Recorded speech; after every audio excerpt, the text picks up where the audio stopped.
East Rutherford, New Jersey. As he marched onto the MetLife Stadium field Monday night, Tom Cullen did not come across like a man one day removed from losing a football game by 3 touchdowns.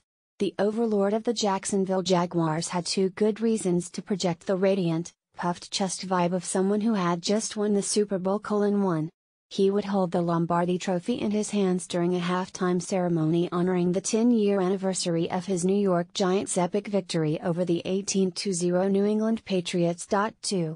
He would watch live as the former assistant who replaced him, Ben McAdoo, coached like a hopeless rookie at the start of his sophomore year. Cullen isn't enthusiastically rooting for McAdoo to lose the way the New York Giants coach lost the home opener to the Detroit Lions by a 24-10 count. But people who know the 71-year-old Jaguars executive say he was more devastated than he publicly let on when forced out after the 2015 season. Cullen is human, and it's perfectly human for a 2-time Super Bowl champ separated from a job he adored to hope his successor reminds everyone why he was so valuable in the first place. On that front, McAdoo is making Cullen more popular with New Yorkers now than he was during his final 4 playoff-free seasons. "Put this game on me," the Giants coach told his players in the locker room. "Put this game on me," the Giants coach told the reporters in the interview room. Actually, we'll do McAdoo one better. We'll put the entire 0-2 start on him, even though the hobbled Odell Beckham Jr. couldn't go against the Dallas Cowboys in Week 1 and couldn't rise even halfway to his otherworldly standards against the Lions on Monday night. The Giants have scored 13 points in 8 quarters of play. They haven't scored fewer points in their first 2 games since they managed 7 points in the first 2 games of 1947, when you could buy a gallon of gas for 15 cents. So far McAdoo's offense is worth less than that in 2017. The coach asked for the blame Monday night, but then placed full culpability for the 4th and goal, delay of game flag squarely on Eli Manning's shoulder pads. "Sloppy quarterback play," McAdoo said of the penalty that turned a touchdown attempt into a field goal.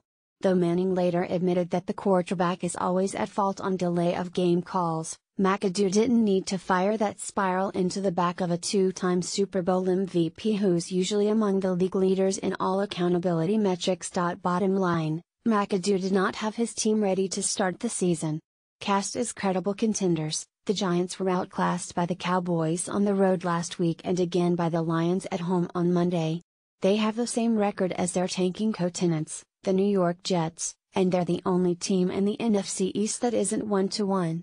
"We talk about playing complete, complementary football," McAdoo said. "By no stretch of the imagination did we get that done tonight. The Giants were an undisciplined, inefficient mess." They recovered a Matthew Stafford fumble in the second quarter, and on the very next play handed the ball back to Detroit on a Manning interception. Brandon Marshall dropped a perfectly thrown deep ball down the sideline that helped kill a fourth-quarter possession, and 2 plays later Lions' Jamal Agnew was taking back a punt 88 yards for a score. Left tackle Eric Flowers was regularly steamrolled by Ezekiel Ansah, who was responsible for 3 of Detroit's 5 sacks. The Giants' running backs managed a grand total of 62 yards after opening with 35 against Dallas, leaving them one fullback dive short of 100 for the year.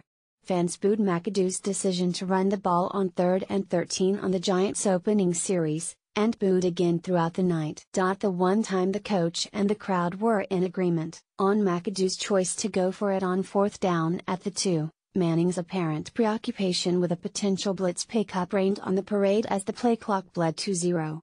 "I've got to call a timeout or get it snapped," the quarterback said. At 36 years old and trying to get by without a healthy Beckham, a productive running game and a functioning line, Manning has looked like a shadow of his former self. But until he plays a full season at this level, Manning has earned the benefit of the doubt.